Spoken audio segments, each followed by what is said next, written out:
கிறிஸ்துவனுக்கான சகோதரர்களே யாவரையும் நம்முடைய பிதாவாகிய நாமத்தினாலும் நம்முடைய ஆண்டவர் இயேசு கிறிஸ்து நாமத்தினாலும் உங்களுக்கு கிருபையும் சமாதானம் உண்டாவதாக வாழ்த்துகிறேன், வரவேற்கிறேன்.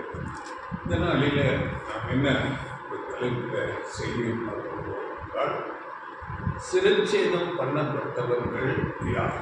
அதாவது தலை துண்டிக்கப்பட்டவர்கள் யார் என்ற தலைப்பில் ஒரு செய்தியை நாம் பார்க்க போகிறோம்.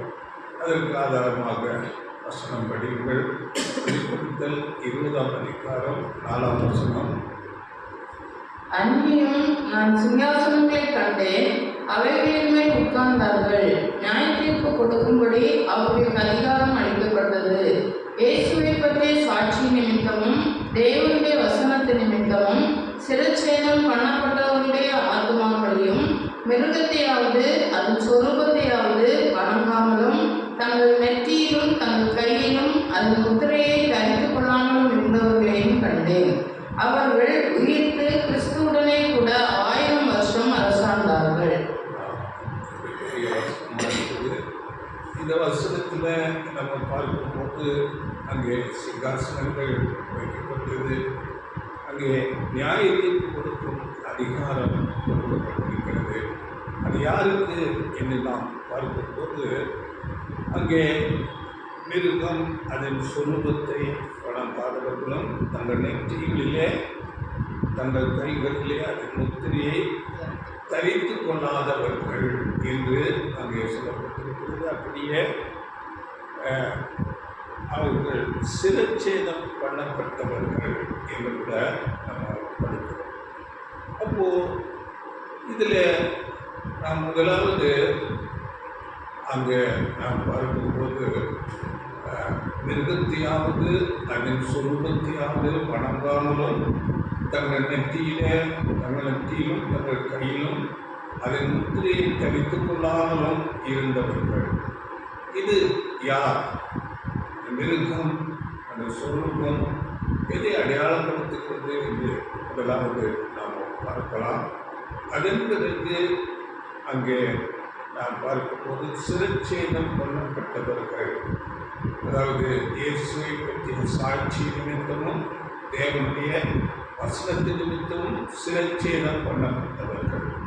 இது கூட யார்?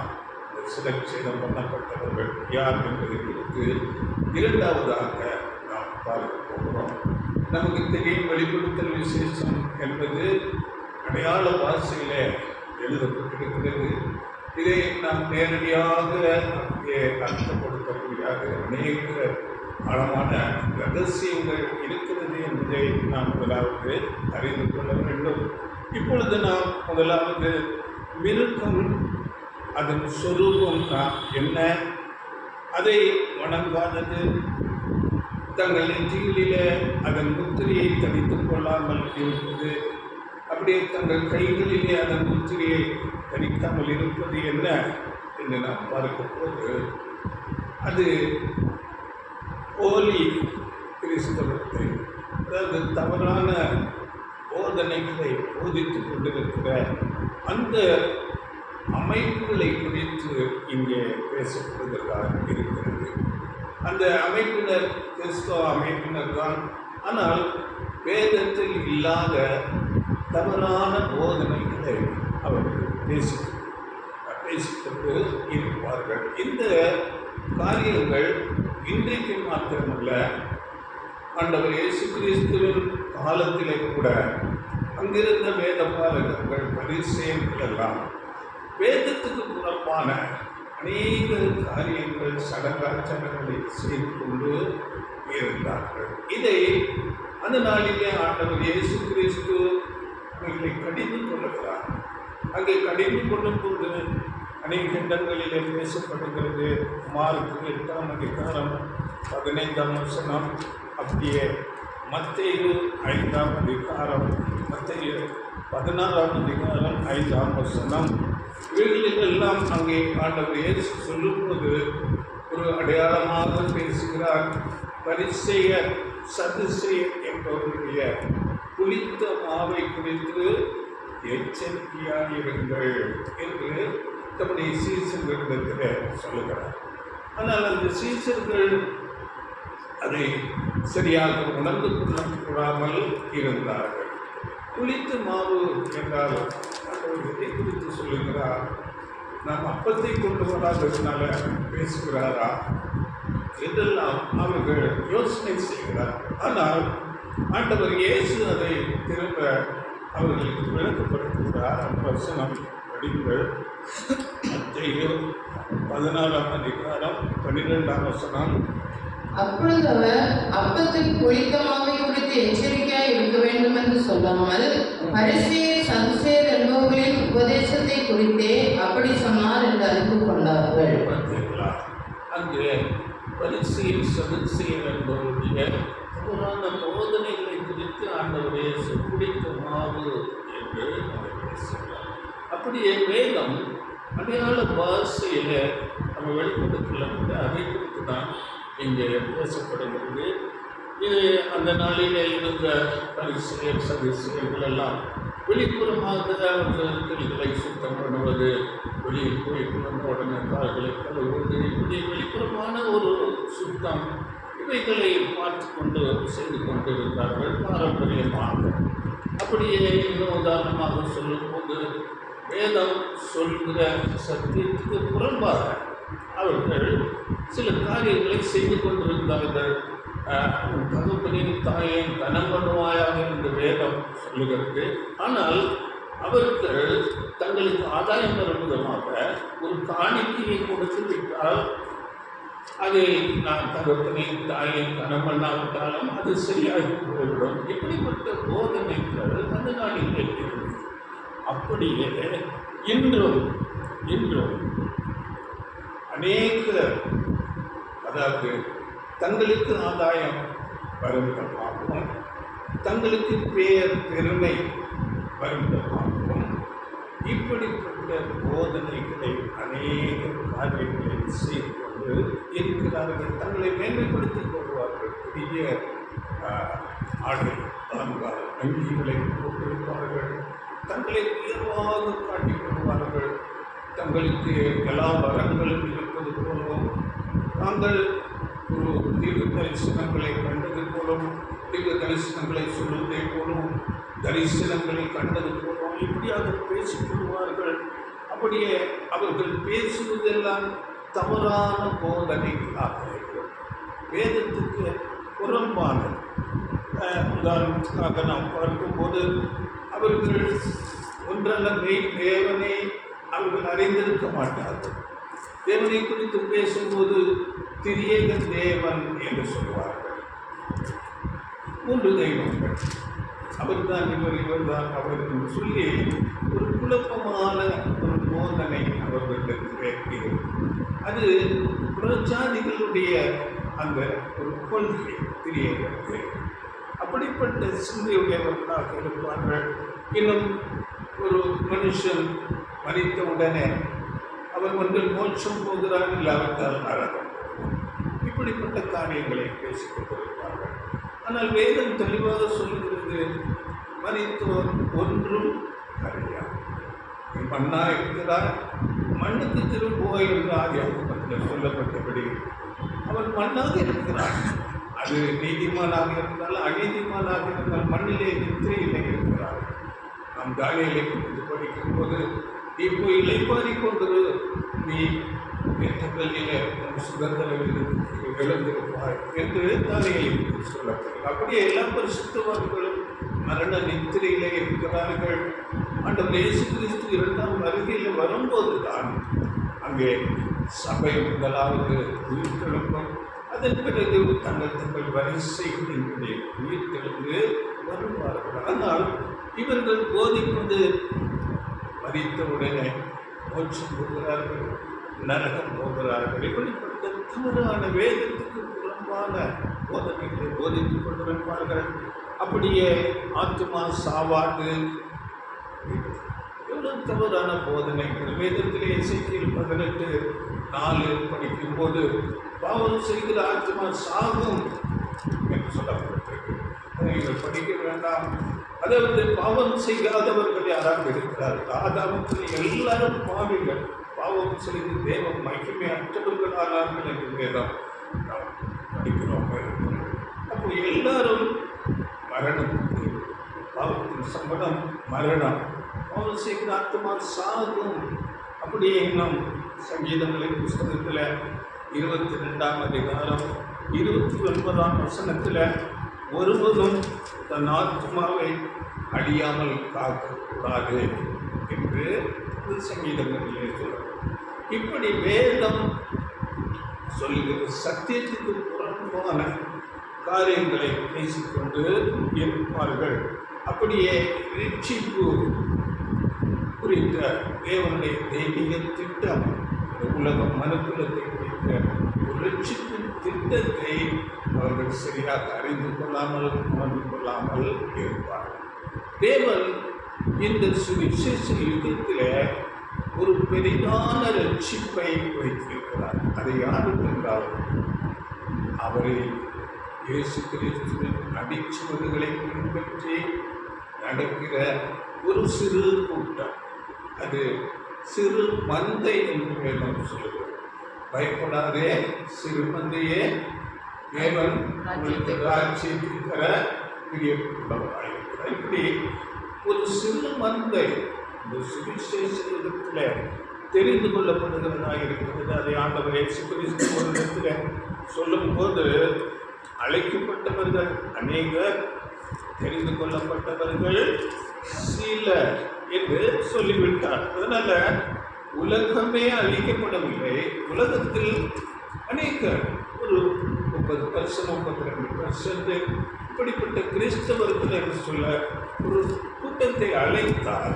அதிலே ஒரு சிறு கூட்டத்தை தெரிந்து கொள்கிறோம். இந்த சுவிசேஷ யுகத்தின் அழைப்பு இவ்வளவு பெரிதான ரட்சிப்பு என்று எங்களுடைய 2ஆம் அதிகாரத்தில் நாம் படிக்கிறோம்.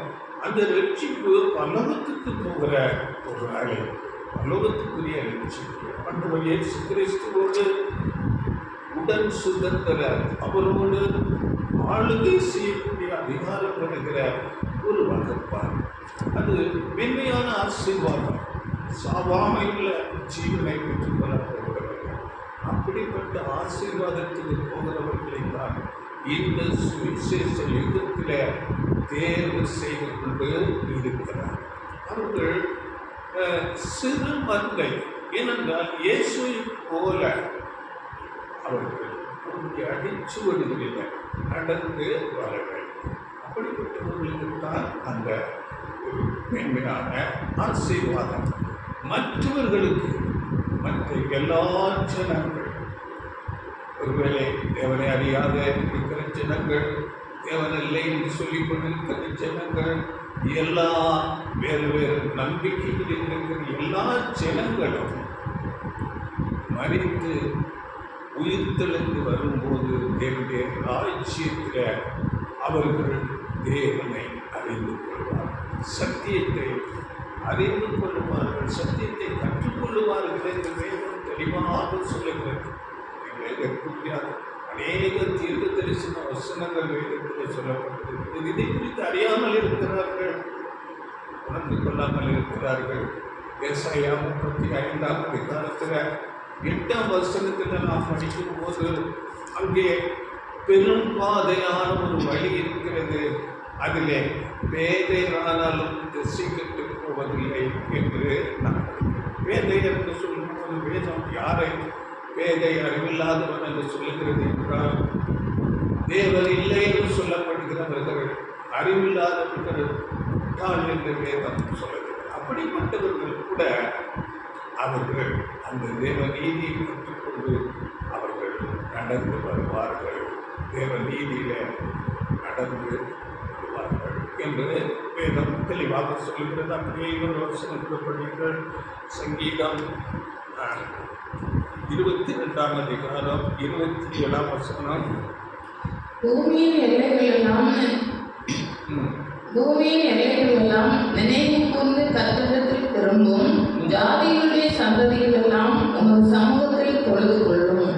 சந்ததிகள் எல்லாம், பூமியின் எல்லைகள் எல்லாம் எல்லாரும் அப்படியே நினைவு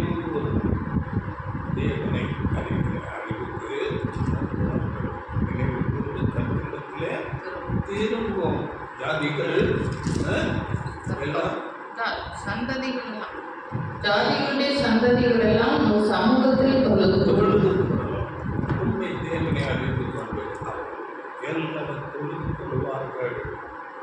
நமக்கு அப்படியே வசனம் சொல்லுகிறது, முழங்கால் யாவும் உடம் நாம் யாவும் அறிக்கை பண்ணோம். இது நீதியான வார்த்தையை வாயிலிருந்து புறப்பட்டது, இது மாறுவது இல்லை. தேவன் ஒரு வார்த்தை சொல்லிவிட்டால் அது அப்படியே நடக்கும். அப்படிப்பட்ட இந்த மாதிரி காரியங்களை அவர்கள் அறியாமல் இருக்கிறார்கள். இன்னும் தீர்க்க தரிசனமாக இதை குறித்து சொல்லும்போது ஏசாயா 11ஆம் அதிகாரத்தில் 9ஆம் வசனம், சமுத்திரம் எப்படி இப்போ ஜலத்தினால் நிறைந்திருக்கிறதோ அப்படி இந்த பூமி உலகத்தில் உள்ள ஜனங்கள் கர்த்தரை அறிகிற அறிவினால் நிறைந்திருப்பார்கள் என்று வேதம் தெளிவாக சொல்லப்பட்டது. இந்த இப்படிப்பட்டதான ஒரு தீர்க்க தரிசனங்களை தேவனுடைய உண்மையான சத்தியங்களை அறியாமல் இருக்கிறார்கள். இதுதான் பொய் போதனையாளர்கள். அப்படியே இதே தீர்க்க தரிசனம் ஆபகும் 2ஆம் அதிகாரம் 14ஆம் வசனத்தில் கூட இதை குறித்து அங்கே பேசப்பட்டிருக்கிறது. இதே தீர்க்க தரிசனம் அங்கே சொல்லப்பட்டிருக்கிறது. அதனால இந்த ரட்சிப்பு பற்றி கூட அவர்கள் சரியாக அறிந்து கொள்ளாமல் இருப்பார்கள். இப்பொழுதே எல்லாரும் இயேசுவை அறிந்து கொள்ள வேண்டும் என்ற ஒரு சிந்தை உடையவர்களாக தேவனுடைய தெய்வீக ரட்சிப்பு திட்டத்தை குறித்து அறியாமல் இருக்கிறார்கள். இப்படி இவர்களுடைய தவறான போதனைகளை ஏற்றுக்கொண்டு அவர்களை பின்பற்றுவது, அவர்களுக்கு அதிக கனத்தை கொடுப்பது, அவர்களிடத்திலே அதிக பக்தி வைராக்கியம் காட்டுவது, இதுதான் நெற்றியிலே முத்திரையாக பிடிக்கப்படும். அவர்கள் போதிக்கிற போதனைகளை அவர்கள் தங்களுக்கு ஏற்றுக்கொண்டு மனதிலே படித்துக் கொள்வார்கள். செத்தவர்கள் மோட்சம் போற, நரகம் போல, ஆத்மா சாக்காது, இப்பொழுது இயேசுவை ஏற்றுக்கொண்டார்கள், ரட்சிப்பு, இது 2 விதமான ரட்சிப்பு, இதை பற்றி எல்லாம் ஒன்றும் தெரியாது. அவர்கள் எதை சொல்கிறார்கள் அதை மனதிலே படித்துக் கொண்டு இருப்பதுதான் இந்த நெற்றியிலே முத்திரை என்று இங்கே இந்த வசனம் சொல்கிறது. அடுத்ததாக கைகளில் அதன் முத்திரையை திணித்துக் கொண்டவர்கள் என்று நாம் படிக்கிறோம் 24. அப்போது இது என்ன என்று நாம் பார்க்கும் போது அந்த தவறான போதனைகளை செய்து கொண்டிருக்கிற சபை அமைப்புகளுக்கு கையினாலே செய்யப்படுகிற உதவிகள், செயல்கள், அவர்களுக்கு உதவியாக இருப்பது, அவர்களுக்கு தங்கள் பிரயாசங்களை அவர்களுக்கு கொடுப்பது, காணிக்கைகளை கொடுப்பது, இப்படி செய்வது எல்லாமே அவர்கள் கையிலே முத்திரையை தரித்துக் கொள்வது போல இருக்கிறது. இதுதான் கையில் முத்திரையை தரித்துக் கொள்வது. இப்படிப்பட்டவர்கள் அந்த விருதத்தையும் அதன் சொருபத்தையும் அதனுடைய முத்திரைகளை நெற்றியிலே தரித்தவர்களும் கையிலே தரித்தவர்களுமாக இருக்கிறார்கள். ஆனால் உண்மையான சபை வகுப்பார் அப்படிப்பட்ட தவறான அந்த போதனைகளை தங்கள் நெற்றியிலே வைத்திருக்க மாட்டார்கள். அந்த முத்திரை இருக்காது. அப்படிப்பட்டவர்களுக்கு எந்த உதவி ஒத்தாசைகளையும் கூட செய்யாமல் கையிலே அந்த முத்திரை வைக்காதவர்களாக இருப்பார்கள். அதைத்தான் இந்த வசனம் சொல்லுகிறது. அவர்கள் அந்த விருதத்தையாவது அதன் சொரூபத்தையாவது வணங்காமலும் தங்கள் நெற்றியிலே அந்த நெற்றியிலும் தங்கள் கையிலும் அதன் முத்திரையை தரித்துக் கொள்ளாமலும் இருந்தவர்களை கண்டு அப்படிப்பட்டவர்கள் உண்மையான ஊழியக்காரர்கள், உண்மையான சபைகள். அவர்கள் தான் ஆண்டவர் இயேசு கிறிஸ்துவோடு உயிர்த்தெழுந்து அந்த மேலான ஒரு ஆசீர்வாதத்துக்கு போகிறவர்களாக இருக்கிறார்கள்.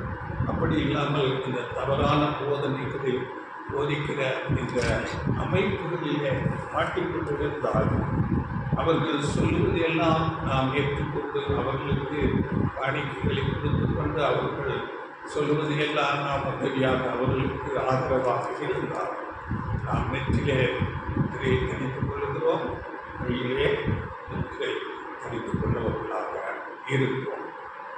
இது தேவனை விட்டு நாம் தூரமாவதற்கு அது காரியமாக அமைகிறது. அடுத்ததாக நாம் பார்க்கும்போது இரண்டாவதாக இங்கே நாம் வேதத்தில் படிக்கிறோம். அதாவது வெளிப்படுத்தல் 24 அங்கே சொல்லும்போது இயேசுவை பற்றிய சாட்சி நிமித்தமும் தேவனுடைய வசனத்தின் நிமித்தமும் சிறுச்சேதம் பண்ணப்பட்டவர்களுடைய ஆத்துமாக்கள் என்று நாம் படிக்கிறோம். அப்படி என்றால் இது யாரை அடையாளப்படுத்துகிறது? லிட்டரலாக தலை வெட்டப்பட்டவர்களா, சிறுச்சேதம் பண்ணப்பட்டவர்களா என்று நாம் பார்க்கும்போது அப்போஸ்தலர்களிலே நாம் பார்க்கிறோம். அப்போஸ்தலனாகிய பவுல் மாத்திரம் கடைசியிலே அவர் சிறுச்சேதம் பண்ணப்பட்டு மரித்ததாக சரித்திரங்கள் சொல்லுகிறது. மற்ற எல்லா அப்போஸ்தலர்கள் அவர்கள் வேறு விதமான இரத்த சாட்சியாக மறித்திருக்கிறார்கள். நாம் அப்போஸ்தலர் பேதுருவை குறித்து படிக்கும்போது அது வரலாறுகளில் சொல்லப்படுகிறது. அவர் தலைகீழாக தன்னை சிலுவையில் அடிக்கும்படி கேட்டுக்கொண்டதாக, நான் நேரடியாக சிலுவையில் அடிப்பதற்கு நான் தகுதியுடையவன் அல்ல என்று அப்படி தன்னை தாழ்த்தி அவர் அப்படிப்பட்ட மரணத்தை ஏற்றுக்கொண்டார். அப்படியே நமக்கு தெரியும் தோமா இந்தியாவுக்கு வந்து இங்கே சென்னையை வீட்டியால் குற்றப்பட்டு அவர் அப்படிப்பட்ட ஒரு விதமான இரத்த சாட்சியாக அறிந்தார். அப்படியே முதல் இரத்த சாட்சி நமக்கு தெரியும் ஸ்தேவான். நடவடிக்கைகளில் நம்ம படிக்கிறோம். அவர் கல்லறைந்து கொல்லப்பட்டார். இப்படி ஒவ்வொருவர் அநேக விதமான மரணங்கள், அநேக விதமான செய்யப்பட்டு மதித்தார்கள். அதனால் இதை நாம் நேரடியாக அப்படியாக லிட்டரலாக எடுத்துக்கொள்ள முடியாது. மாறாக வேதத்தில் நாம் படிக்கிற அப்போஸ்தலர் 14:22 நாம் அநேக உபத்திரவங்களின் வழியாக தேவனுடைய ராஜ்யத்துக்கு பிரவேசிக்க வேண்டியவர்கள் என்று அப்படிப்பட்ட ஒரு வார்த்தை சொல்லப்படும். உபத்திரவங்கள் உண்டு.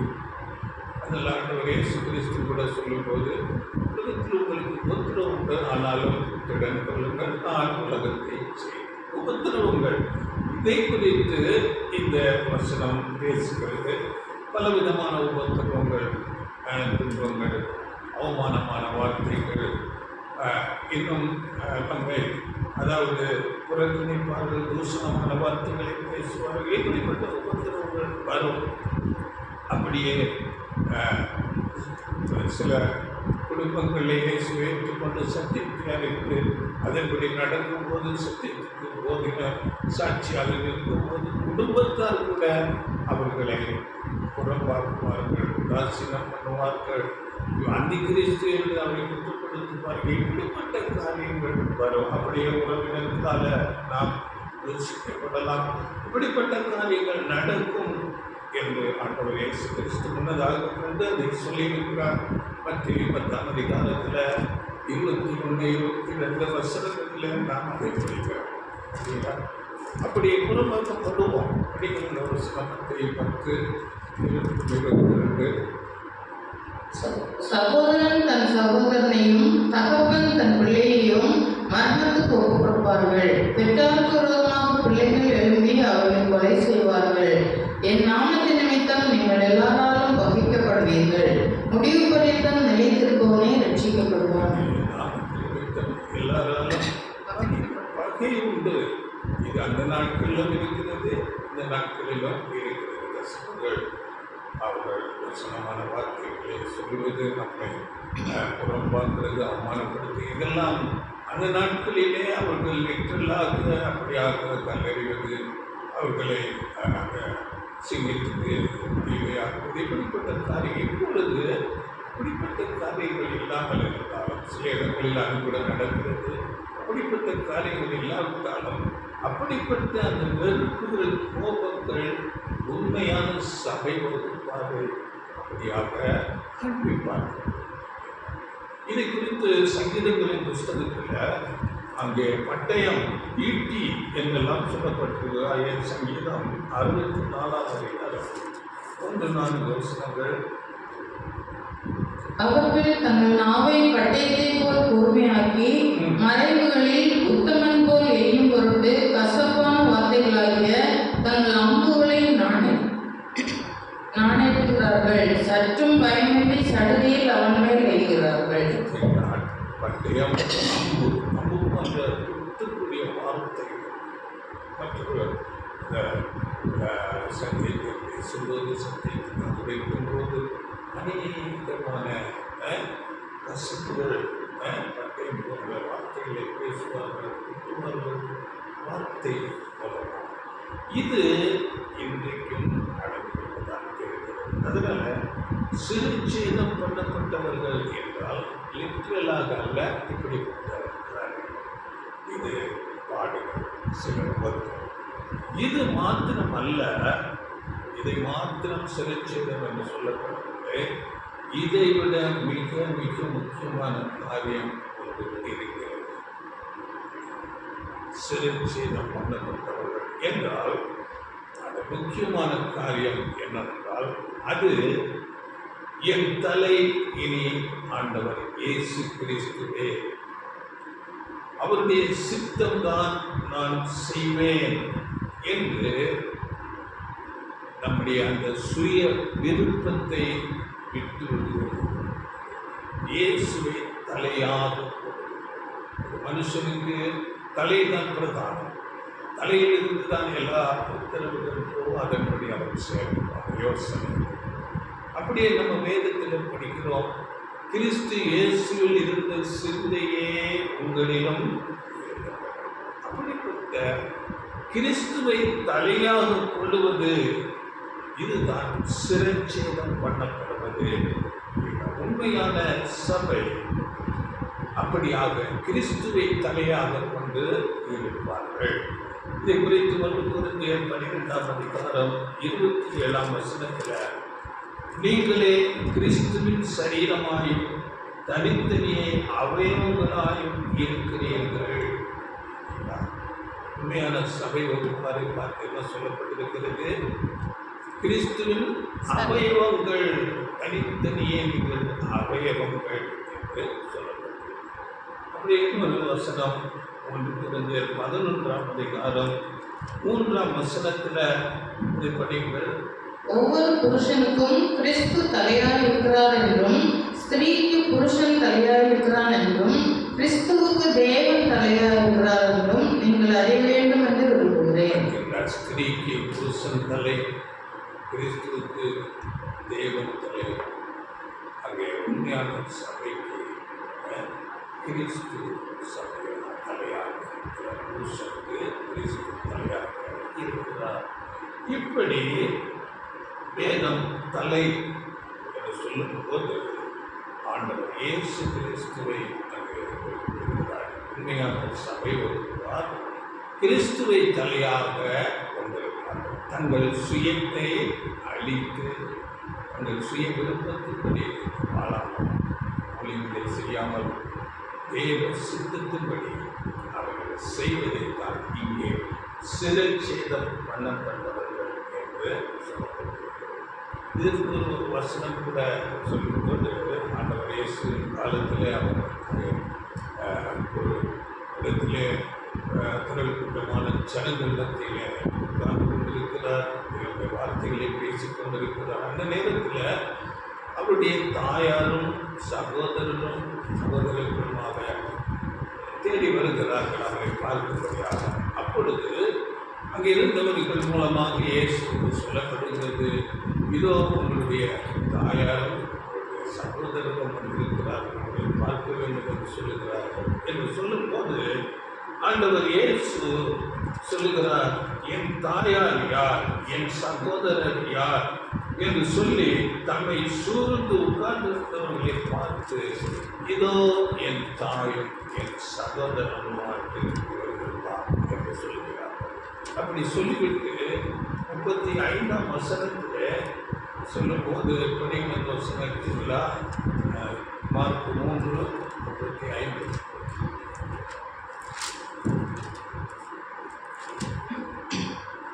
தேவனுடைய சித்தத்தின்படி செய்கிறவன் எவனோ அவனே எனக்கு சகோதரனும் எனக்கு சகோதரியும் எனக்கு தாயுமாய் இருக்கிறான் என்றார்.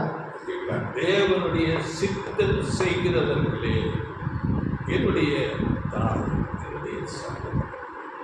அப்படி தேவ சித்தம் செய்கிறவர்கள் தான் இந்த சிரச்சேதம் பண்ணப்பட்டது.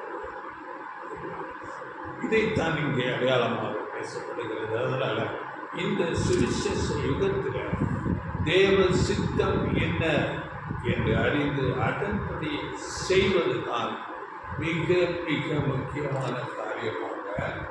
அப்படிப்பட்டவர்கள் தான் இயேசு கிறிஸ்துவோடு அந்த உயிர்த்து 1000 வருடம் அவரோடு ஆளுகை செய்வதற்காக இருப்பார்கள்.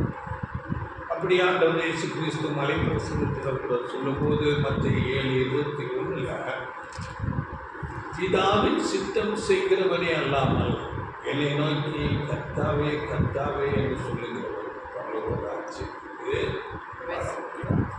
என்று தெளிவாக சொல்லுகிறார். அநேக இடங்களிலே குறிப்பிட்ட வசனங்கள் சொல்லப்படுகிறது.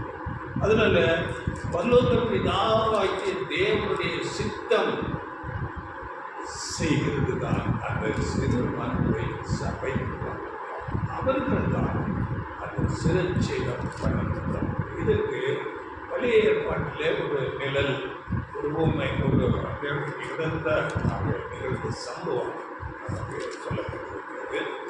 அது என்னவென்றால் ஒரு சாமுவேல் 15ஆம் அதிகாரத்தில் அங்கே சவுல் அந்த இஸ்ரவேலுக்கு ராஜாவாக இருக்கிறார். அப்பொழுது அங்கே தேவன் சவுலிடத்தில் சொல்லுகிறார், நீ போய் அங்கே அமலேக்கியர் என்று சொல்லப்படுகிற அந்த ஒரு ஜாதி அதோடு அவர்களோடு யுத்தம் பண்ணி அங்கே இறக்கம் கட்டாமல் பெரியவர்கள், சிறு பிள்ளைகள், பெண்கள், மாடு எல்லாவற்றையும் நீ அங்கே சங்கரித்து கொண்டு வெட்டி போடு என்று தேவன் கட்டளை கொடுக்கிறார். அப்படியே சவுல் ராஜா யுத்தத்துக்கு போகிறார். அங்கே யுத்தம் பண்ணி மேற்கொண்டு அங்கே தேவன் சொன்னபடி செய்யாமல் அங்கே இருந்த ராஜாவை பிடித்துக் கொள்ளுகிறார். இன்னும் அங்கே முதல் தரமான 2ஆம் தரமான மாடுகளை பிடித்துக் கொண்டு அவர் வருகிறார். இதை அறிந்து தேவன் அங்கே நான் சவுலை ராஜாவாக்குனது எனக்கு மனஸ்தாபமாக இருக்கிறது, அவன் என் வார்த்தைகளை அங்கே நிறைவேற்றவில்லை, நிறைவேற்றாமல் போனான் என்று சொல்கிறார். இதை அங்கே தேவனுடைய தீர்க்கதரிசி ஆகிய சாமுவேலுக்கு தேவன் அங்கே சொல்லி அங்கே சாமுவேல் அங்கே சவுலிடத்திலே வருகிறார். அங்கே சவுலிடத்திலே வரும்போது நீ தேவ கட்டளையை மீறிவிட்டால், தேவன் சொன்னதின்படி நீ செய்யவில்லை, இந்த முதல் தரமான 2ஆம் தரமான ஆடு மாடுகளை எதற்காக நீ எடுத்துக்கொண்டு வந்தாய் என்று கேட்கும்போது இந்த அதிகாரத்தை நீங்கள் படித்துக் கொள்ளுங்கள். அங்கே கேட்கும்போது இது ஜனங்கள் விருப்பப்பட்டு தேவனுக்கு பலி செலுத்தும்படியாக கொண்டு வந்தார்கள் என்று சொல்லுகிறார். ஆனால் அங்கே சாமுவேல் சில சொல்லுகிறார் பாருங்கள். சாமுவேல் 15:22-23. அப்பொழுது அதற்கு சாமுவேல், கர்த்தருடைய சத்தத்திற்கு கீழ்ப்படுகிறதை பார்க்கிலும் சர்வாங்க தகனங்களும் பலிகளும் கர்த்தருக்கு பிரியமாய் இருக்குமோ? பலியை பார்க்கிலும் கீழ்ப்படுதலும் ஆட்டுக்கடாக்களின் நிலத்தை பார்க்கிலும் செவி கொடுத்தலும் உத்தமம். ரெண்டகம் பண்ணுதல் பில்லி சூரிய பாவத்திற்கும் முரட்டாட்டம் பண்ணுதல் அவபக்திக்கும் விக்கிரகாராதனைக்கும் சரியாயிருக்கிறது. நீ கர்த்தருடைய வார்த்தையை புறக்கணித்தபடியினாலே அவர் உம்மை ராஜாவாய் இராதபடிக்கு புறக்கணித்து தள்ளினார் என்றான். சவுல் ராஜா தேவனுடைய கட்டளையை அப்படியே செய்து நிறைவேற்றார். தன் விருப்பத்தை செய்து நிறைவேற்றுகிறார். முதல் தரமான 2ஆம் தரம் இந்த விருதுகளுடைய ஆசை அது தேவ கோபத்துக்கு அங்கே உள்ளாகிறார். அங்கே சவுல் ராஜாவாக இல்லாதபடி புறக்கணித்து அந்த ராஜ்யபாரத்தை இழந்து போவதாக செய்தார். அப்படியே இந்த நாட்களிலே தேவன் எதை விரும்புகிறாரோ அவருடைய சித்தம் என்ன என்று அறிந்து நாம் அவருக்கு ஊழியம் செய்வதற்காக இருக்கிறோம். நம்முடைய விருப்பத்தின்படி நாம் ஊழியம் செய்தால் தேவனுக்கு பிரியமில்லாத. அதாவது இன்றைக்கு அநேக சபை அமைப்புகள் அப்படிப்பட்ட காரியங்களை செய்து கொண்டிருக்கிறார்கள். அவர்கள் விருப்பப்படி அவர்கள் கற்றுக்கொண்ட போதனை தவறான வேதத்துக்கு புறம்பான போதனைகளை பேசிக்கொண்டு ஊழியம் செய்கிறோம் என்று இருக்கிறார்கள். இங்கே ஆண்டவர் இயேசு யோவான் 6ஆம் அதிகாரம் 35ஆம் வசனத்தில் என் சித்தத்தின்படி அல்ல, இயேசு தெளிவாக சொல்கிறார். அவருடைய சுய விருப்பத்தின்படி அல்ல, என்னை அனுப்புனவருடைய சித்தத்தின்படி செய்யவே நான் வானத்திலிருந்து இறங்கி வந்தேன் என்று. பிதாவின் சித்தத்தை மாத்திரமே செய்ய வேண்டும். தேவ கட்டளையை மீறக்கூடாது. இன்னும் யோவான் 4ஆம் அதிகாரம் 34ஆம் வசனத்தில் நான் என்னை அனுப்பினவருடைய சித்தத்தின்படி செய்து அவருடைய கிரியை முடிப்பது என்னுடைய போஜனமாய் இருக்கிறது. போஜனமே அதுதான், அவருடைய சித்தம் செய்யும். நானும் அதைத்தான் செய்ய வேண்டும். அதைத்தான் தேவன் விரும்புகிறார். தேவ சித்தப்படி நாம் ஊழியம் செய்ய வேண்டும். அப்படியே வாழ்க்கை கூட இருக்க வேண்டும். நம்முடைய விருப்பத்தின்படி செய்வது தேவனுடைய சித்தம் ஆகாது. அநேக சபை அமைப்புகள் ஊழியம் என்ற பெயரில் அநேக காரியங்களை செய்து கொண்டிருக்கிறார்கள். தேவ சித்தமாக இருக்கிறவர்கள் நாம் உதாரணமாக ஒரு கம்பெனியில் வேலை செய்கிறோம், ஒரு தனியார் ஒரு அமைப்பில் வேலை செய்கிறோம் என்றால் அங்கே சில ரூல்ஸ் ரெகுலேஷன் அவர்கள் வைத்திருப்பார்கள். அதன்படி வேலை செய்ய வேண்டும். இல்லாவிட்டால் நான் என்னுடைய விருப்பத்தின்படி தான் வேலை செய்வேன் என்று சொன்னால் அந்த கம்பெனியில் அந்த அமைப்பில் நான் வேலை செய்ய முடியாது. அப்படி தேவன் இந்த சுவிசேஷ யுகத்தில் என்ன செய்ய சொன்னாரோ அதை அப்படியே செய்ய வேண்டும். தேவனுடைய திட்டத்தை அறிந்து அதன்படி நாம் சத்திய வசனங்களை வார்த்தைகளை பேசுகிறவர்களாக இருக்க வேண்டும். மாறாக இன்றைக்கு ஊழியம் எப்படி நடக்கிறது? அதாவது நாம் பார்த்திருக்கிறோம், அற்புத சுகமளிக்கும் கூட்டங்கள், இயேசு உங்கள் கட்டுகளை அளிக்கிறார், விடுதலையின் ஊழியங்கள், இப்படிப்பட்ட அநேக பிரச்சாரங்கள் இப்படி செய்து எல்லா மக்களையும் கிறிஸ்தவர்களாக மாற்றிவிட வேண்டும் என்ற யோசனையில் ஊழியங்கள் நடக்கும். தேவனுடைய சித்தம் அறியாமல் இருக்கிறார்கள்.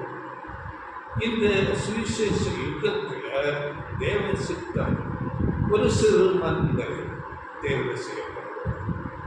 அந்த சிறு மந்தை கிறிஸ்துவை போல அவருடைய சாயலுக்கு வர வேண்டும். இன்றைக்கு ஊழியர் செய்கிறவர்கள் அநேக கிறிஸ்தவ அமைப்புகள் எல்லாரையும் கிறிஸ்தவர்கள் ஆக்கிவிடங்கள். அவ்வளவுதான். அவர்களை கொண்டு வந்து அற்புத அடையாளங்களை காண்பித்து அவர்களுக்கு ஞானஸ்நானம் கொடுத்து கிறிஸ்தவர் என்ற அந்த ஒரு முத்திரையை குத்திவிடங்கள். அவர்கள் பழையது போல எல்லா ஜனங்களைப் போல வாழ்க்கப்படுகிறது. அது வந்து அங்கே அது சிறு மந்தை கிறிஸ்துவை போல் ஆக வேண்டும், கிறிஸ்துவின் சாயலுக்கு ஒப்பாக வர வேண்டும். அதைத்தான் தேவன் விரும்புகிறார். அந்த சிறு மந்தை தான் இந்த சுவிசேஷ யுகத்தில் தேர்வு செய்யப்பட்டு கொண்டு இருக்கிறார். இதுதான் தேவ சித்தம். மற்றவர்களை குறித்து தேவன் 1000 வருட அரசாட்சியிலே அவர்களை கொண்டு வருகிறார். அது நம்ம படித்தோமா ஏசாயா 35:8 அங்கே பெரும்பாதையான வழி என்று இருக்கிறது. அப்பொழுது சாத்தான் கட்டப்பட்டிருப்பான். நாம் வெளிப்படுத்துகிற 20ஆம் அதிகாரத்தில் 1ஆம் வசனத்தில் படிக்கிறோம். அங்கே வானத்திலிருந்து ஒரு தூதன் இறங்கி வந்து அங்கே சாத்தான் என்று பிசாசென்று சொல்லப்பட்ட பழைய பாம்பாகிய வலு சொர்க்கத்தை அவன் பிடித்து 1000 வருஷம் கட்டி வைத்து அமைக்கிறான். அப்படி அந்த 1000 வருஷம் சாத்தான் கட்டப்பட்டிருப்பான். இந்த ஜனங்களை மோசம் போக்க முடியாது. இப்பொழுது இருக்கிறது போல அநேக இடையூறுகிற அவிசுவாசங்களை கொண்டு வருகிற அநேக தீமையான காரியங்கள் இருக்காது. அப்பொழுது எல்லா ஜனங்களும் அங்கே தேவனை அறிவுக்கு வருவார்கள், சத்தியத்தை கற்றுக்கொள்வார்கள், ஓடி வருவார்கள் என்று வேதம் சொல்கிறது. அந்த நாட்கள் கடைசி நாட்களில் அந்த வசனப்படியே 2ஆம் அதிகாரத்தில் 2-3 வசனங்களில் அந்த காரியம் எல்லாரும் ஓடி வருவார்களாம். வந்து சத்தியத்தை கற்றுக்கொள்வார்கள். கடைசி நாட்களில் கர்த்தருடைய ஆலயமாகிய பர்வதங்களின் கொடுமுடியில் ஸ்தாபிக்கப்பட்டு மலைகளுக்கு மேலாய் உயர்த்தப்படும். எல்லா ஜாதிகளும் அதற்கு ஓடி வருவார்கள். திரளான ஜனங்கள் புறப்பட்டு வந்து, நாம் கர்த்தரின் பர்வதத்துக்கும் யாக்கோபின் தேவனுடைய ஆலயத்துக்கும் போவோம் வாருங்கள். அவர் தமது வழிகளை நமக்கு போதிப்பார். நாம் அவர் பாதைகளில் நடப்போம் என்பார்கள். ஏனெனில் சீயோனிலிருந்து வேதமும் எருசலேமிலிருந்து கர்த்தரின் வசனமும் வெளிப்படும். அந்த நாட்களில்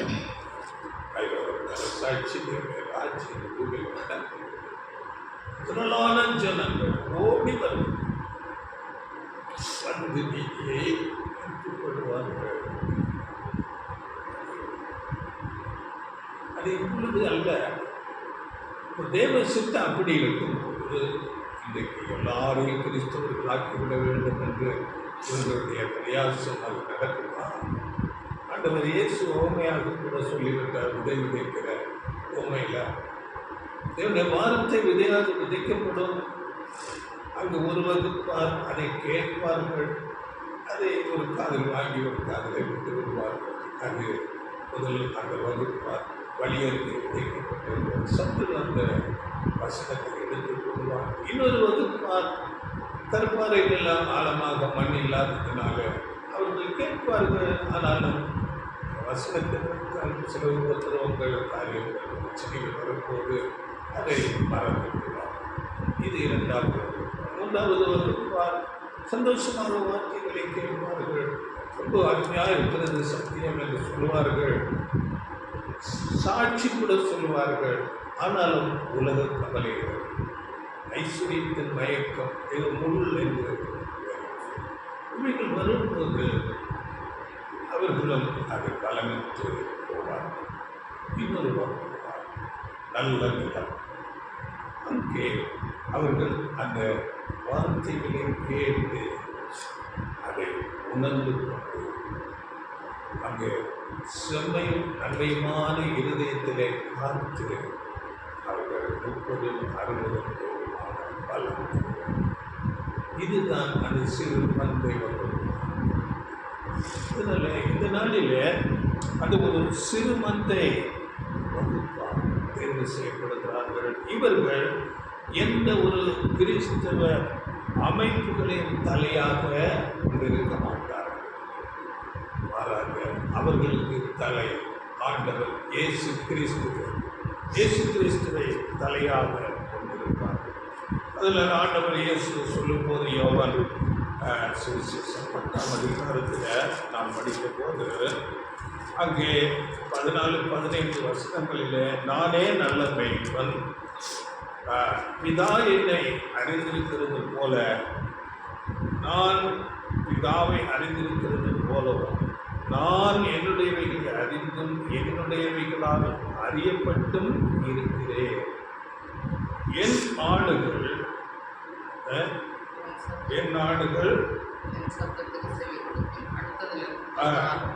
என்னுடையவைகளை அறிந்தும் இருக்கிறேன். ஆடுகளுக்காக என் ஜீவனையும் கொடுக்கிறேன். அதாவது இந்த தொழுவத்தில் உள்ளவைகள் அல்லாமல் வேறு ஆடுகளும் எனக்கு உண்டு. என்னுடையவைகளை அறிந்தும் என்னுடையவைகளால் அறியப்பட்டும் இருக்கிறேன். அந்த சிறுவனோட இயேசு கிறிஸ்துவை யாரும் தெளிவாக அறிந்து கொள்வார்கள். அவருடைய அந்த ஈடு பலி எவ்வளவு மேன்மையானது என்று அந்த சிறுவனை வகுப்பால் தான் அந்த ஈடு பலியின் மேன்மையை உணர்ந்து கொள்வார்கள். இதைத்தான் வசனம் சொல்லுங்கள். அதில் ஆண்டவர் இயேசுவும் அந்த சிறுவனை அறிந்திருந்தார். அதிலே 10ஆம் அதிகாரத்தில் 27, 28 கூட படியுங்கள். என் ஆடுகள் என் சத்தத்திற்கு செவி கொடுக்கிறது. நான் அவைகளை அறிந்திருக்கிறேன். அவைகள் எனக்கு பின் செல்கிறது. நான் அவைகளுக்கு நித்திய ஜீவனை கொடுக்கிறேன். அவைகள் ஒரு காலம் கெட்டு போவதில்லை. ஒருவனும் அவைகளை என் கையிலிருந்து பறித்துக் கொள்வதும் இல்லை. என் ஆடுகள் என் சத்தத்துக்கு செவி கொடுக்கிறது. சிறுமந்தை தான் என்னுடைய ஆடு.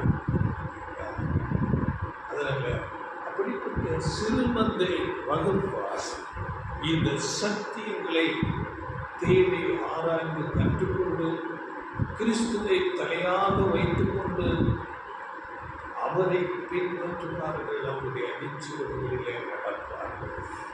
இந்த ரொம்ப பிரபலம் என்று சொல்லப்பட்டு அநேக கிறிஸ்துவ அமைப்புகளில் இருக்கிற பெரிய தலைவர்களை தங்கள் தலையாக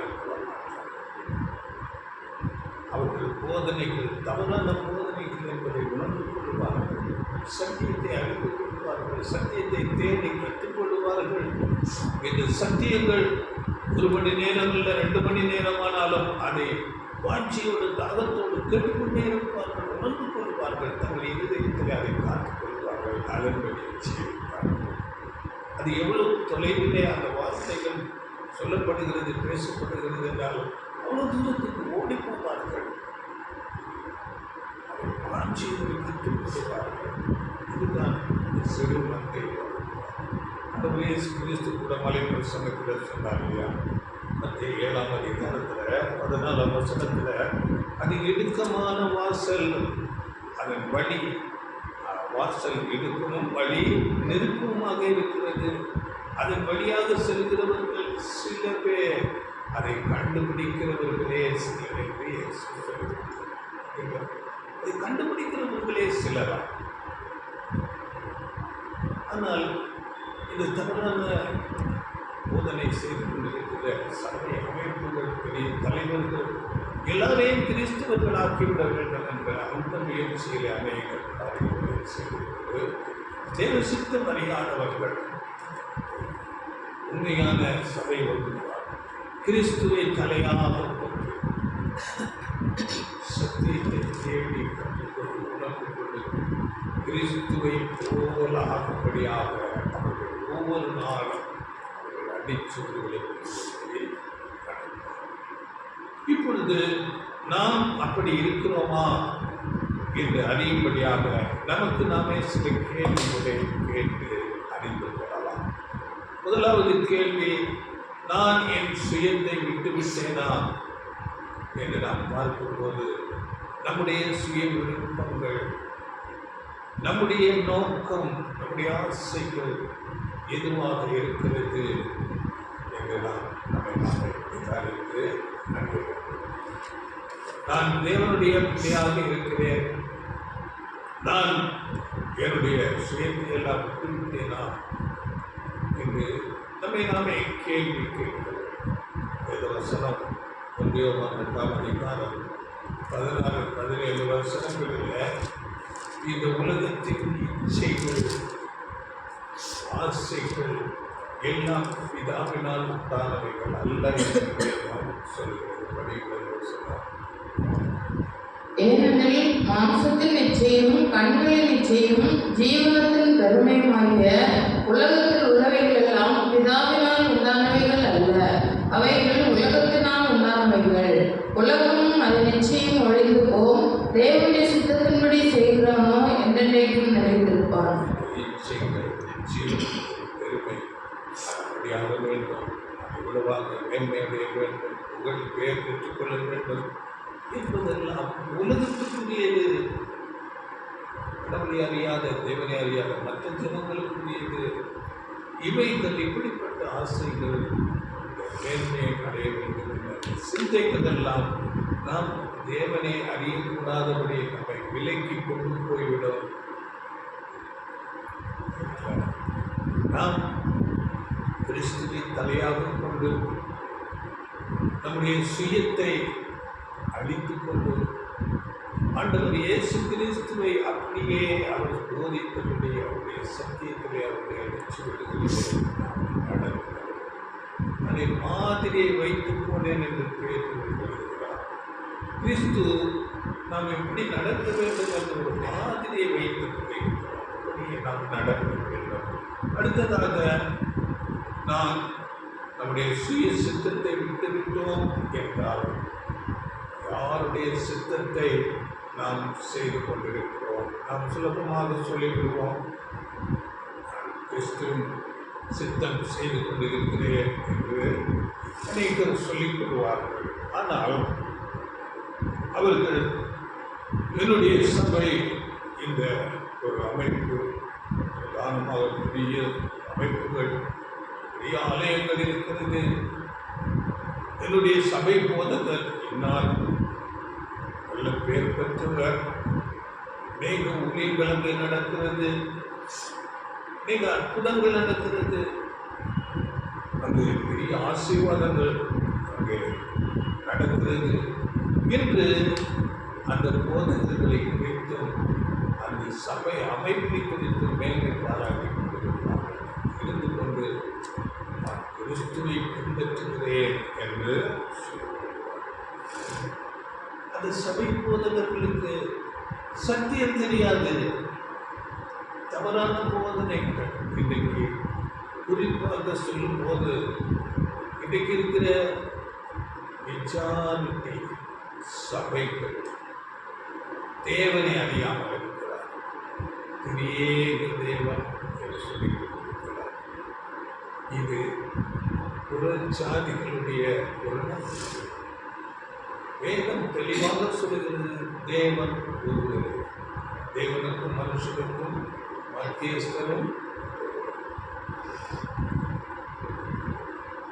தேவனை விட்டு தூரமாக ஆகாமல் பாவம் மூலமாக போன மனுஷனை தேவனோடு ஒப்புரவாக்க முடியாத ஆண்டவர் இயேசு கிறிஸ்து மத்தியஸ்தராக இந்த பூமியில் வந்து உலகத்தின் பாவத்தை எல்லாம் தன்மை ஏற்றுக்கொண்டு அவர் மரித்து மத்தியஸ்தராக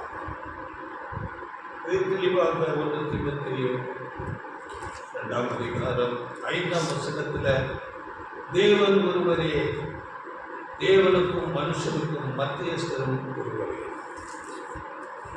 தேவன் ஒருவரே,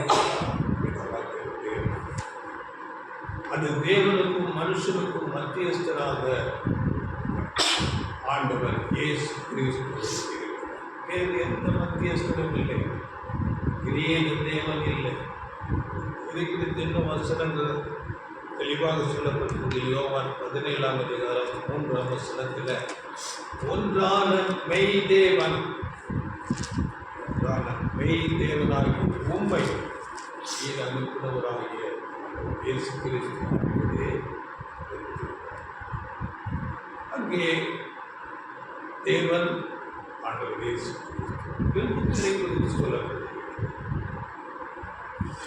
இதை குறித்து நான் வேலைப்பாடம் லிங்கிலே இருக்கிறது.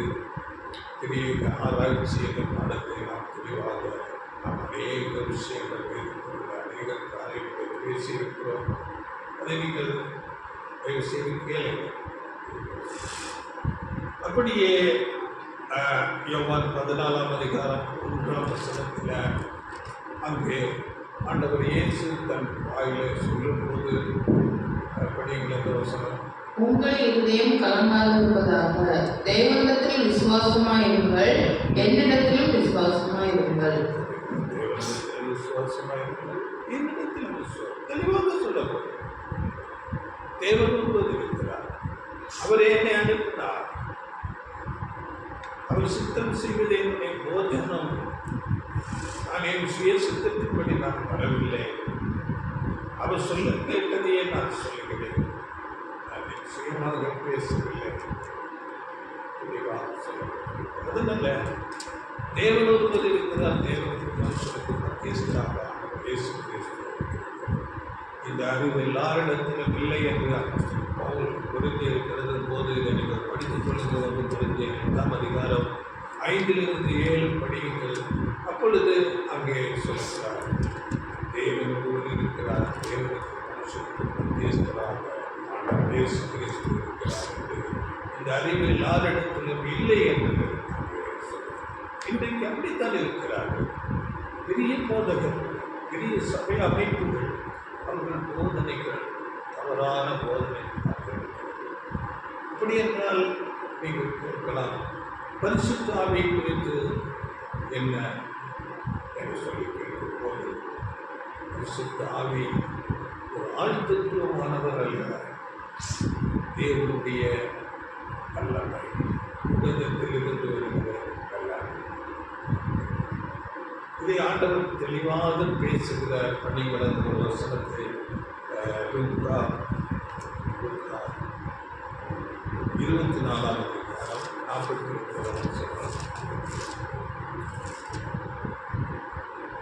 என் பிதா வாக்குத்தத்தம் பண்ணினதை இதோ நான் உங்களுக்கு அனுப்புகிறேன். நீங்களோ உன்னதத்திலிருந்து வரும் பலனால் தரிப்பிக்கப்படும் வரைக்கும் எருசலேம் நகரத்தில் இருங்கள் என்றார். உன்னதத்திலிருந்து வருகிற பலனால் தரிப்பிக்கப்படும். இயேசு அப்படியே சொல்லி அவர்கள் அப்படியாக காத்திருக்கிறார்கள். உன்னதத்திலிருந்து வருகிற பலன் தரிப்பிக்கப்படும். அப்படியே காத்திருக்கும் போது பெந்தெக்கோஸ்தே நாள் என்று சொல்லப்படுகிறது. நாளிலே அங்கே பலத்த காற்றடிக்கிற உணர்வுமாக வந்து அதை நான் அப்போஸ்தலர் நடவடிக்கைகளில் படிக்க வசனங்கள் வருகிறது. பெரிய ஒரு சத்தத்தோடு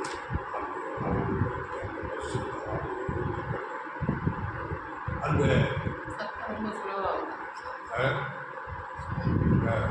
அந்த பரிசுத்த ஆவி ஊற்றப்படும் போது அவர்கள் பலனடைகிறார்கள்.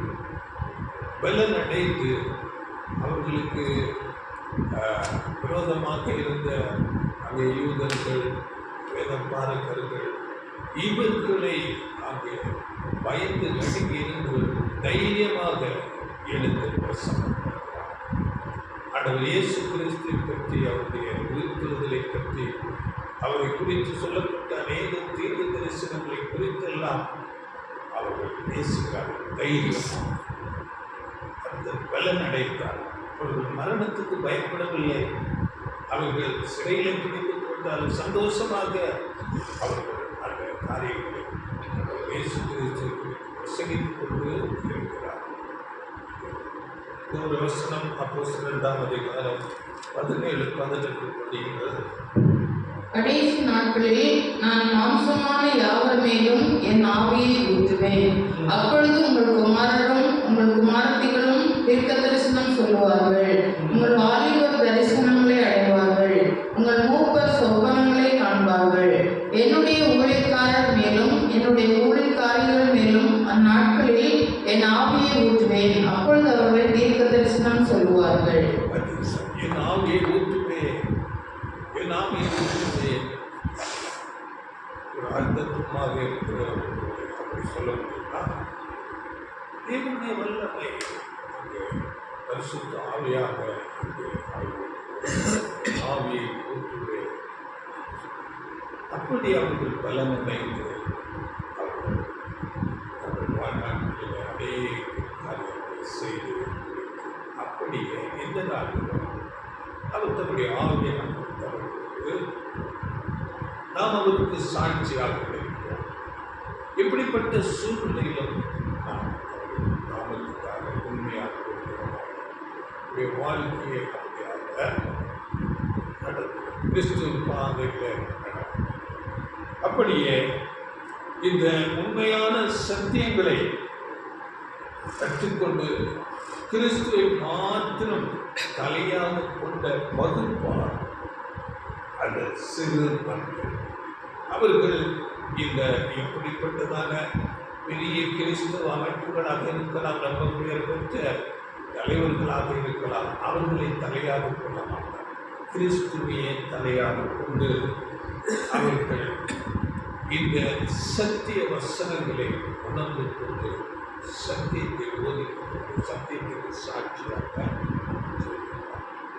இதை அடையாள பாஷையாக நம்ம வெளிப்படுத்தல வசனம் படிக்கலாம். 17ஆம் அதிகாரம் வெளிப்படுத்தல் 17:4.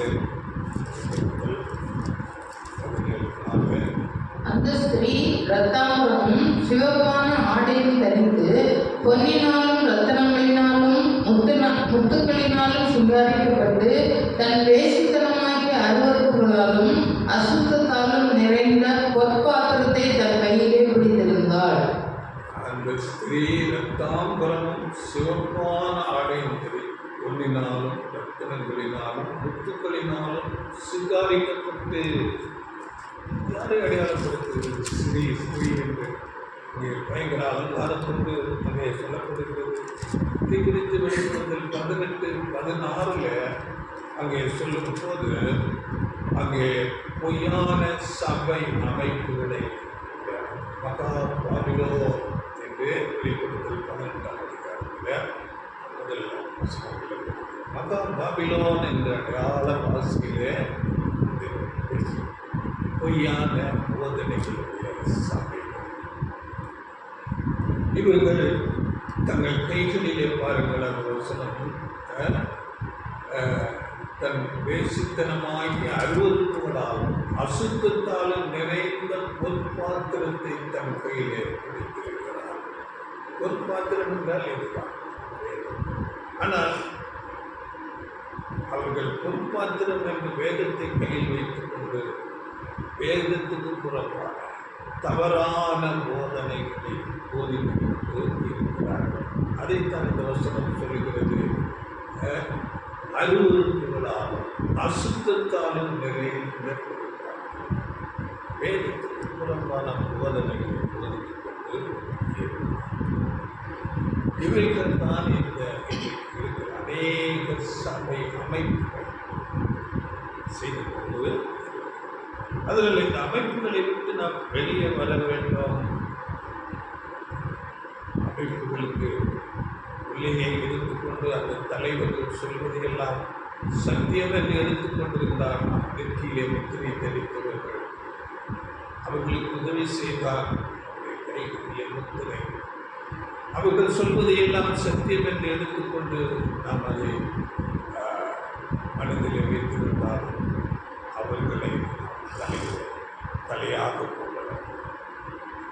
அடுத்த கேள்வி, 3வது கேள்வி, உலகத்தில் உள்ள வேறு பெற்ற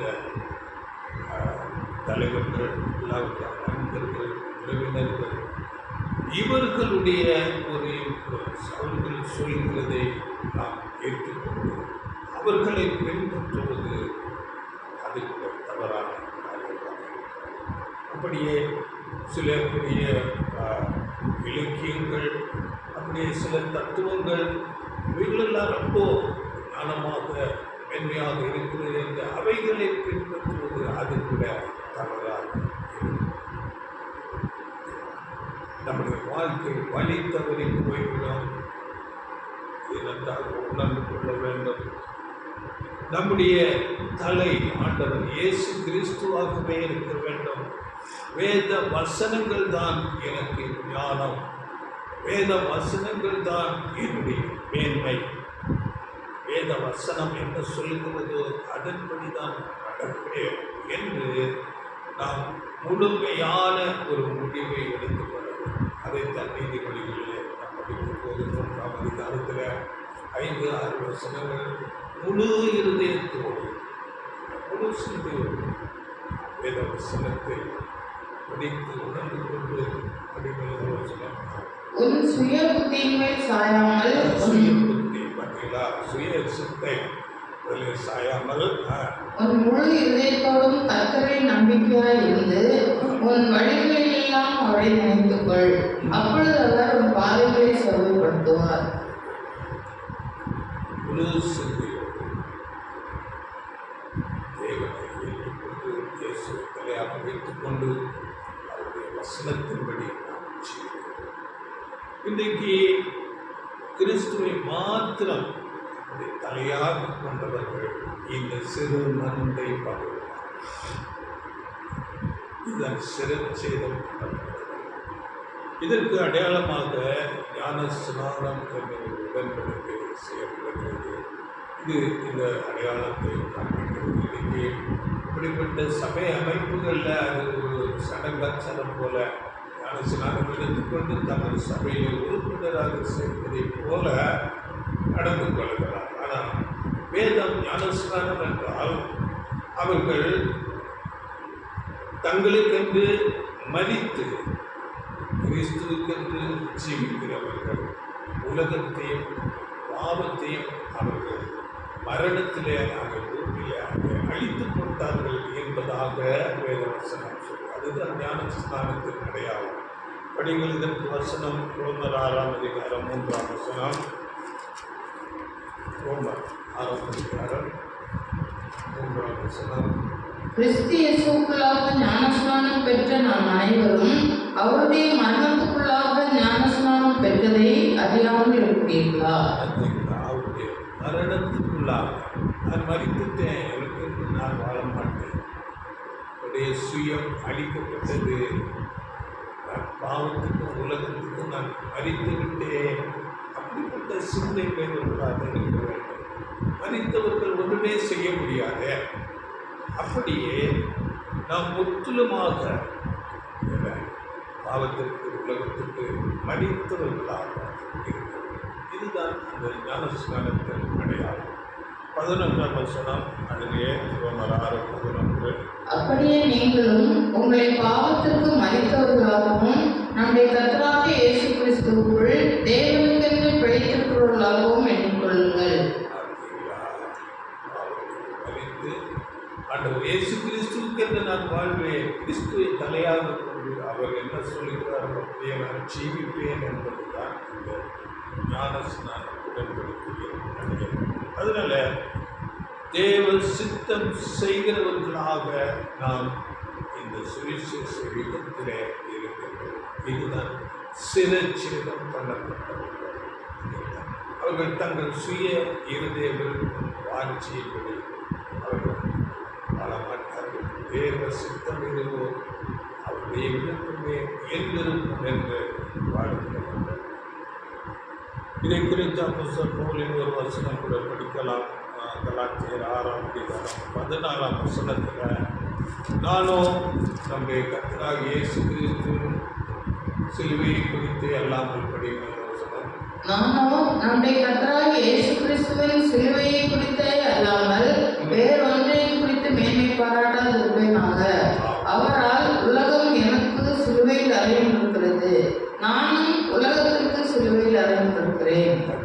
உலகத்தில் வேறொன்றை குறித்து நான் மேன்மை பாராட்ட, உத்தியோகம், பணம், அதிகாரம், எந்த ஒரு மேன்மையும் தேவையில்லை.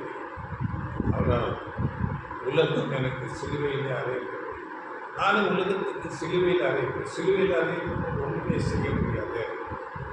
இந்த நிலையை எடுத்துக்கொள்ள உண்மையான கிறிஸ்துவை தலையாக கொண்ட சபை வகுப்பார் அப்படித்தான் இருப்பார். அதனால நாம் எந்த ஒரு காரியத்தை உலகத்திலே செய்தாலும் அது தேவனுக்கு சித்தமானதா என்று நாம் ஆராய்ந்து பார்க்கிறோம். அப்படியே ஆண்டவர் இயேசு கிறிஸ்து இந்த இடத்திலே இருந்தால் அவர் எப்படி செயல்பட்டிருப்பார் என்று நாம் யோசனை பண்ணி நிதானித்து செயல்பட வேண்டும். ஒவ்வொரு நாளும் நம்முடைய வாழ்க்கை, நம்முடைய கிரியைகள், செயல்கள் எல்லாமே கிறிஸ்து நடத்துகிறதாக நினைத்து அவர் என்னுடைய தலை, அவர் இதை எப்படி செய்வார் என்று நிதானித்து உணர்ந்து நாம் அறிந்து அப்படியாக செயலாற்ற வேண்டும். எல்லா காரியங்களும் வாழ்க்கையிலும் சரி, ஊழியர்களும் சரி, அப்படிப்பட்ட வாழ்க்கை தான் இங்கே சிறஞ்செய்யும் வல்லது. அவர்கள் தான் சிறு மந்தை. அவர்கள் தங்கள் சுயத்தை விட்டு ஆபத்துக்கும் உலகத்துக்கும் அறிந்தவர்களாக இருப்பார். தேவனுடைய சித்தம் செய்ய நாம் மிகுந்த ஒரு ஆர்வம், தேவனுடைய காரியத்தில் ஊழியம், தேவனுடைய சமூகம், ஜெபம், வேத வாசிப்பு, வேத தியான வார்த்தைகளை கேட்பது, இதெல்லாம் மிகுந்த ஆர்வமுடையவர்களாக இருப்பார்கள். அதையே நம்முடைய சொந்த விருப்பங்கள், உலக காரியங்களிலே ஆர்வம் இருந்தால் அந்த தேவனை பற்றி ஆவிக்குரிய சிந்தை அந்த விருப்பம் இல்லாமல் உண்மையான சமீபம் கொடுப்பார். அப்படிப்பட்ட ஒரு ஆர்வம், வாஞ்சி, வைராக்கியம், தாகமுடையவர்களாக இருப்பார்கள். இதை நம்மை சிந்தித்து பார்க்க வேண்டும். கடைசியாக ஒரு வசனத்தை நாம் படித்து முடிக்கலாம்.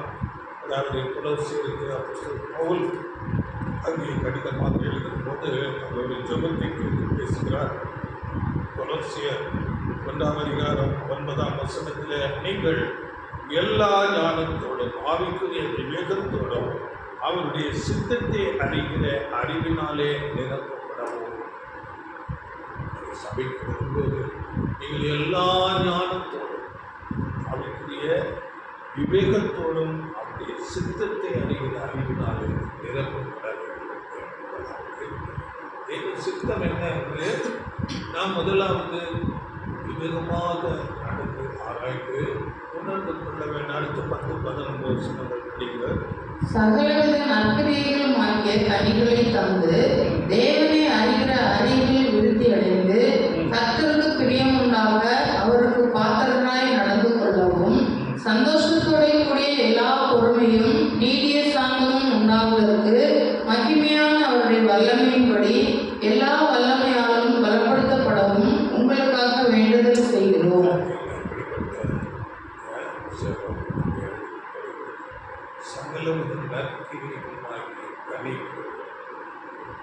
தேவனை அறிகிற அறிவு, அவருக்கு பிரியமுள்ளதாக என்ன அவருக்கு பிரியமானது என்று விவேகமாக ஞானத்தோடு நடக்கும்.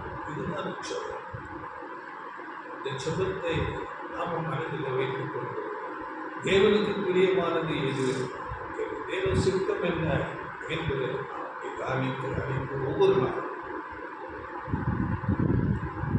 வாழ்ந்து கிறிஸ்துவை தலையாக கிறிஸ்துவை போல அடிச்சுவடுகளிலே நடந்து மென்மையான ஒரு ஆசீர்வாதம் அவரோடு கூட ஆளுகை செய்கிறார். கிறிஸ்துவோடு உடன் சுதந்திர சரீர வகுப்பார். கிறிஸ்து மனவாளன் சபை மனவாளன் என்று அநேக காரியங்களை உட்படுத்தி அப்படியாக நாம் வாழ்ந்து என்பதுதான் மேலான ஆசீர்வாதத்தை பெற்றுக்கொள்ள உதவி செய்வாராக. கேளுங்கள், அதிகமாக வேதத்தை அறியுங்கள். தேவ சித்தம் என்ன என்று வார்த்தையினாலே உங்களுக்கு உணர்த்தப்படும்.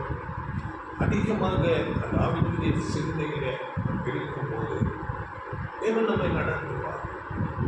அவர் இயேசு கிறிஸ்து அவர் போதிப்பார்.